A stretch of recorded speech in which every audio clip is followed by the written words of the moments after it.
Welcome to the 2-Minute Sit Rep. Well, New Hampshire primary day is here, the first actual primary election of the 2016 presidential nomination process. As everyone knows by now, Hillary Clinton won on the Democratic side in the Iowa caucuses last week by the narrowest of margins. And in fact, she might not have won. There was some election skullduggery that went on, but it's neither here nor there. On the Republican side, Ted Cruz won exactly as I predicted. Donald Trump second. Marco Rubio was third. Several candidates have dropped out since then. Mike Huckabee of Arkansas, Rick Santorum of Pennsylvania, and my personal preference, Rand Paul of Kentucky. They all dropped out, so they will not be competing in New Hampshire.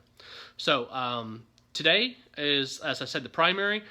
On the Republican side, Donald Trump is going to win tonight.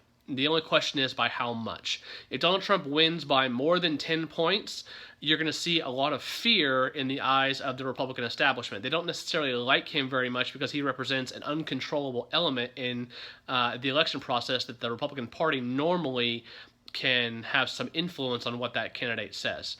The real question is going to be who places second. It could be John Kasich, Jeb Bush, Marco Rubio, or Ted Cruz. There's a whole host of people who could place second through fifth. And how that placement goes is going to be a big deal, determining what happens in 2 weeks when the South Carolina primary takes place. I look for Chris Christie and Carly Fiorina to probably drop out after tonight. Now, on the Democratic side, you have Bernie Sanders and Hillary Clinton. Bernie Sanders is going to win tonight. Again, the question is, how large is it going to be? If it's more than 15 points, you're going to start to see some panic on the side of Hillary and her allies. Her firewall, or her can't-lose election, isn't New Hampshire, it's the South Carolina primary.